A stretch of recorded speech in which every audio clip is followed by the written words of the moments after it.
what really happened with the murder of Charlie Kirk and the fallout afterwards.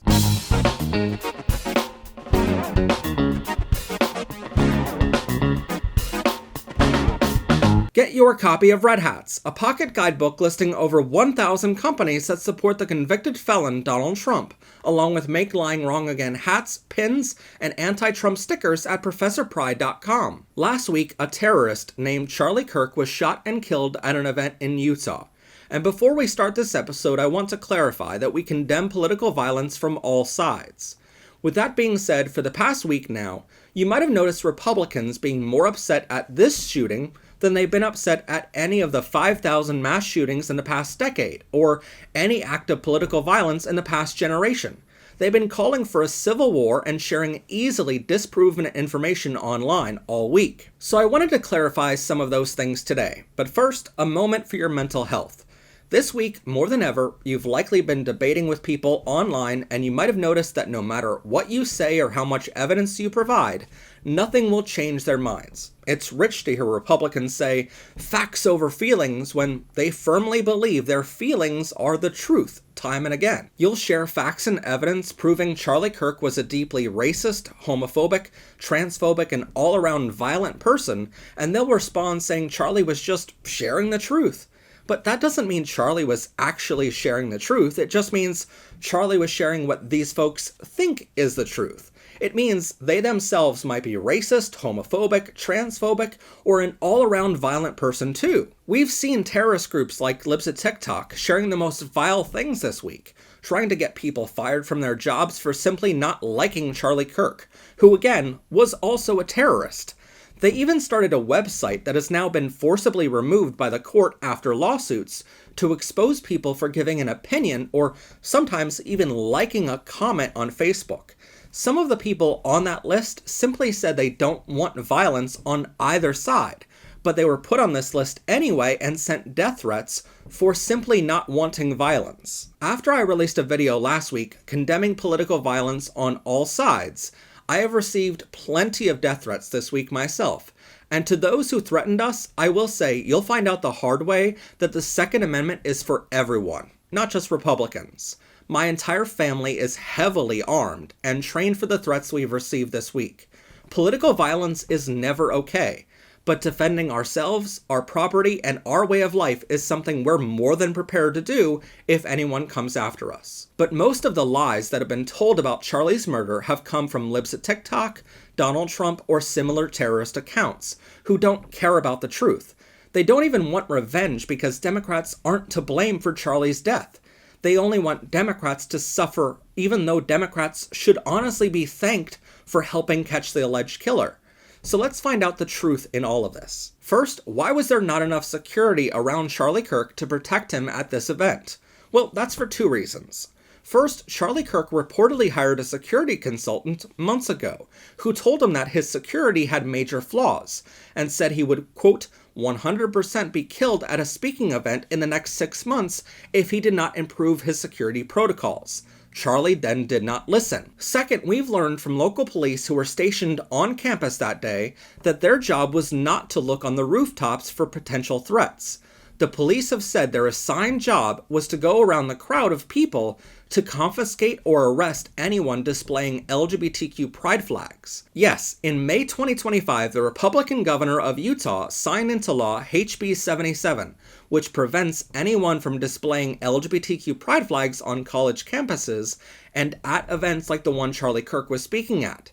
So the police were there, but they were too busy arresting people for flying pride flags in protest to see a shooter on the rooftop. Fun fact, hours before the event, a student saw the shooter on the roof in a now viral video and ignored it.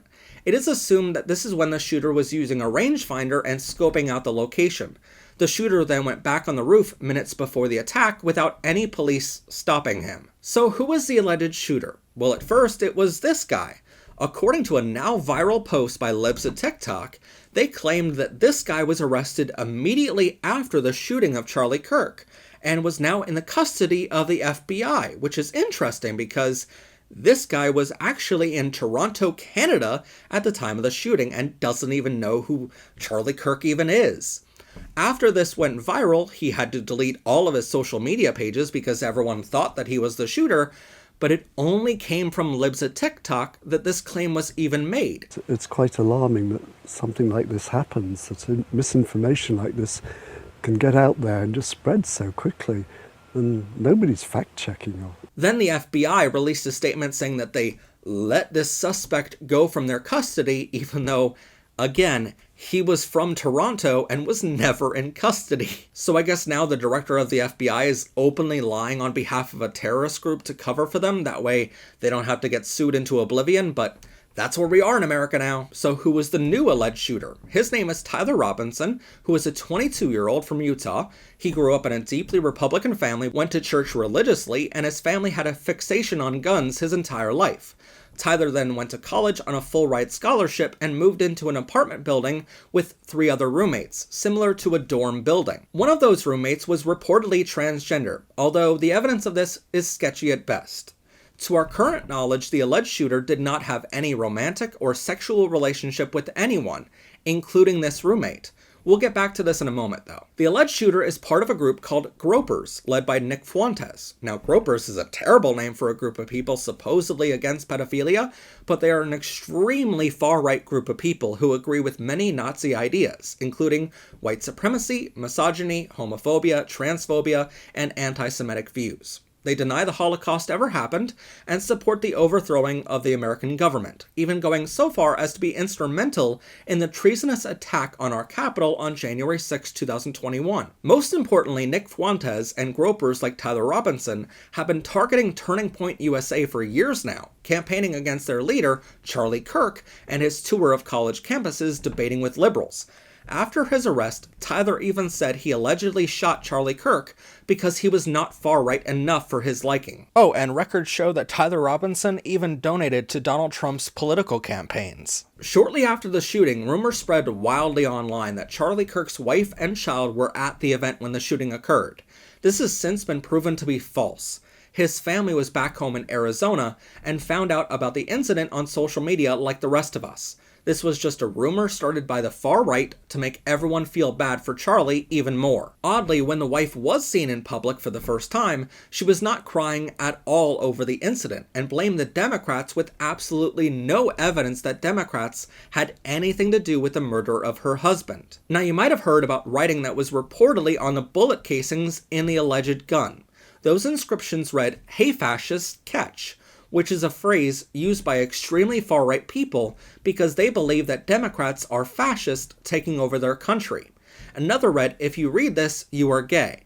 In the extremely far-right culture, they use gay as an insult to imply someone is dumb or less important than they are. So this message means anyone who investigates the murder is stupid in their eyes. And the third casing read Bella Ciao, which is from an Italian folk song meaning beautiful goodbye, and was sung during the anti-fascist resistance movement during World War II. Again, extremely far-right people like Tyler believe that Charlie Kirk was not far-right enough, and were helping Democrats create a fascist country for them to live under. So all of these bullet casings point to an extremely far-right message. I know this can be confusing, but if you study the far-right as much as we do for our show normally, you would know that messages like this are constantly being used by the far-right. That way it's a wink and a nod to their own side to say, hey, this is one of us, by the way. But it's also a way to blame the Democrats for everything bad in the world. And this way, if Democrats ever come out and say, no, this wasn't one of us, they can be called crazy for even thinking so. So it's literally a message to confuse people and get people to fight more. But how was the alleged shooter caught? Well, that's thanks to the reportedly transgender roommate. After pictures started circulating online of who the FBI was calling the suspect, Tyler's father questioned his son about the picture. But importantly here, Tyler told his father that he would end his own life if his father turned him in. So the father then decided not to turn his son into the authorities. Rumors speculated online about a pastor being called and the pastor turning the suspect in. But the FBI is now reporting that the roommate, who was reportedly transgender, was the one who turned Tyler into the FBI. Now, did they have a romantic relationship together? We currently don't know. Neither side is confirming any romantic involvement, but does it matter? No. First off, I've known plenty of romantic couples who wildly disagree on politics, and who have great relationships. So even if they were in a romantic relationship together, which again we have no confirmation of, it would not have changed Tyler's opinions or caused him to do this. He was already influenced by Nick Fuentes into hating Charlie Kirk. I took Turning Point USA and I f***ed it.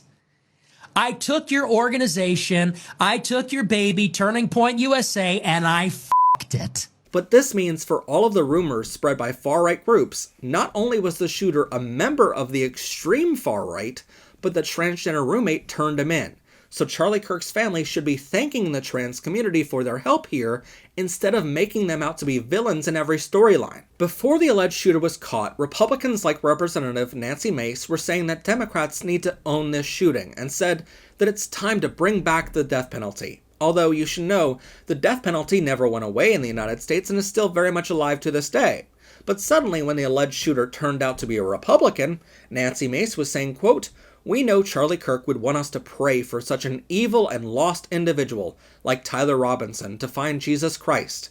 We will try to do the same." If it was truly a Democrat who shot Charlie Kirk, I guarantee you that Republicans would still be calling for bloodshed like Nancy was doing moments before the alleged shooter was turned into the FBI by a trans person. Now hold on a minute, because I know some of you might have heard conflicting stories from the Republican governor of Utah. At first, the governor did a press conference saying both Republicans and Democrats have extremists who need to turn down the rhetoric against each other because both sides are causing an extremely dangerous situation. During that press conference, the governor of Utah, who is a Republican by the way, said he was saddened to find out that the alleged shooter was one of them. I guess he was hoping it was a Democrat, but he also said the shooter was fully cooperating with the authorities. Immediately after that press conference, the Republican governor of Utah got a call from Donald Trump. The governor then put out a statement saying that during that call, Donald Trump reportedly told him to blame Democrats no matter what evidence they find, and that Donald Trump was not worried about Charlie Kirk at all, and was only worried about himself, saying that it is the most dangerous job in the world being president. Trump then went on Fox News and was asked about the violence committed by both the far right and the far left extremists. Trump responded saying he did not care about the far right political violence because, in his own words, violence from the far right is justified because of how terrible Democrats are. What do we do about our country with that? Because we have radicals on the right as well. We have radicals on the left. People are watching all of these videos and cheering. Some people are cheering that Charlie was killed.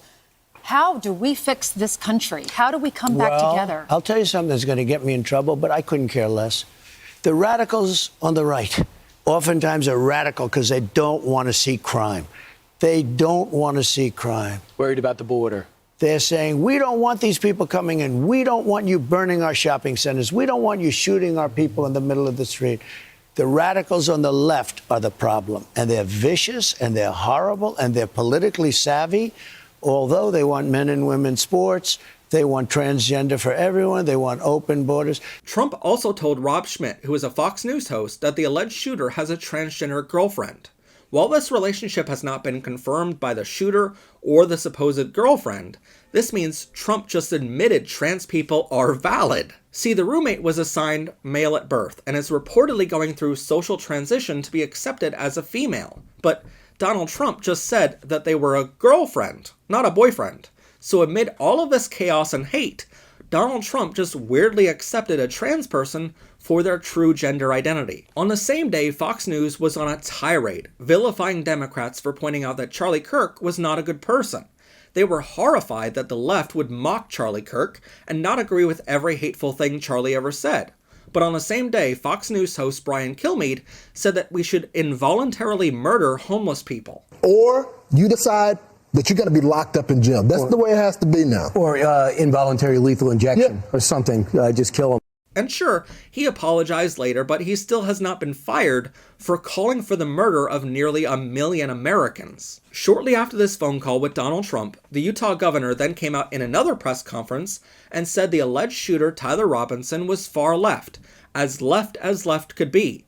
He also said Tyler was suddenly being uncooperative, and suddenly now the transgender roommate was hiding things from the investigation too. It's weird how quickly the narrative changed from the truth backed up by evidence collected by authorities to whatever the Donald Trump wanted him to say as a puppet after this phone call. For all the talk of Republicans who say Charlie Kirk was a great man who only wanted to debate fairly and respectfully, you should know Charlie did not do any of those things. He filmed for hours on college campuses, and anytime he was proven wrong, his team cut out the footage. Charlie would quote Bible scripture all the time to get his points across, and this is a widely used tactic on the far right.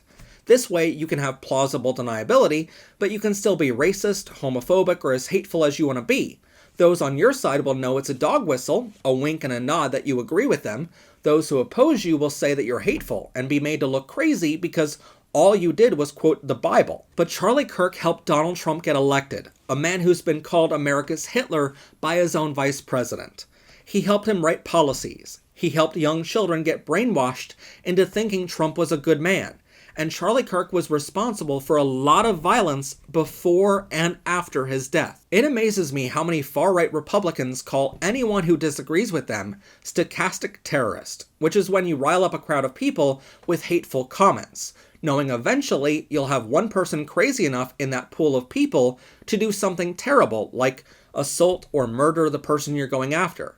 This means they know what that means, and they constantly do it themselves anyway. Some of you might point out that I made a video last week condemning political violence on all sides, but also saying, I don't care about Charlie Kirk. I want to be clear, he was a terrorist, and I truly do not care about him. That doesn't mean he deserved what he got, and it doesn't mean we should celebrate it, but it means I don't care about him at all. But here's the thing, it doesn't appear that Charlie Kirk's own team or his family care either. The day after Charlie Kirk was murdered, his best friend Donald Trump was at a baseball game dancing less than 24 hours after his friend was killed. The convicted felon Donald Trump also said that he cannot make the memorial service for his best friend Charlie Kirk because he has a golf game that day that he just cannot miss for the world. Experts have now said that Charlie Kirk sustained such severe injuries that he was likely dead by the time his body hit the ground. But as Charlie was being quickly taken into an SUV to go to a local hospital, his fans were stealing hats from the table in front of where Charlie was speaking, even though it was now an active crime scene and evidence might have been on those hats. Even Charlie's own film crew immediately went into the tent, stepping all over evidence in an active crime scene and removing a camera that was placed behind Charlie during the event. This camera would have been a perfect angle for the FBI to use to see exactly where the shot came from. As a camera expert myself, I can tell you that this camera was not one of those that you can remotely control, so eventually it would have run out of battery or footage space on the SD card. But it would have stopped recording on its own and saved the file before shutting down. It would have been incredibly helpful for the FBI if the team just left it alone, but instead his film crew stole evidence from an active crime scene. No one knows what they want that footage for, but if they really cared about Charlie, why would they not just leave an active crime scene alone for the authorities to investigate? Why tamper with evidence? Even his wife then made a video of Charlie Kirk's body inside of his coffin on a monetized platform, and Turning Point USA is now selling merchandise of the shooting. We have also found over 100 fundraisers on GoFundMe and the right-wing Give, Send, Go, which have raised millions of dollars for Charlie Kirk's wife, who at the time of this recording already has a net worth of over $14 million. They love to blame Democrats, but Democrats are the ones who helped find the alleged shooter. We're the ones who called for the end of political violence. Sure, some people on both sides were happy about the incident, but Democratic leaders condemn the action. The far right are the ones who not only committed this violent act, but then turned up the violence afterwards with bomb threats to colleges, a literal bomb being placed under a news van covering the press conferences afterwards, and a bomb threat to the DNC headquarters. That's not to mention Donald Trump is continuing to promote violence against Democrats, threatening to take guns away from Democrats only, thereby breaking the Second Amendment of the Constitution. He's sending the military after Democratic cities, forcing governors to lie to the American people about who is to blame for this violent act, getting people fired after they express their constitutional right to free speech. Even his family and his organization are monetizing his death. So you can blame me all you want for putting ads on this video, but I'm not Charlie Kirk's family. I don't care about Charlie Kirk. His family should care about him. And if Republicans want to monetize this as much as they monetized the alleged assassination attempt of Donald Trump, then they have no right to complain when Democrats sell hats or pins to protest Republican lies. For the record, we have fact-checked every part of this video, and we stand behind every word. It should come as no surprise to anyone that as someone Charlie Kirk has targeted in the past and wanted to be killed, I did not agree with Charlie Kirk and never will. He was a terrorist, and sometimes bad people meet even worse people in life, like in a bad episode of Dexter. So it's not really shocking to learn that while I don't think he should have been killed, I don't really care that he's gone either. What shocks me is his best friend Donald Trump, his fans, his film crew, and even his wife don't seem to care either. They just want to monetize the out of this situation. Say what you will about my relationship with my gorgeous husband, but at least we love each other. And frankly, after all of this, I kind of feel bad for Charlie Kirk, that he never got to experience this kind of love. Love that isn't monetized and exploited for political gain. Get everything you need to protest the convicted felon Donald Trump, including books, pins, hats, and stickers at ProfessorPride.com. Be sure to like this video, subscribe to our channel, or click on this video to continue enjoying Powered by Rainbows.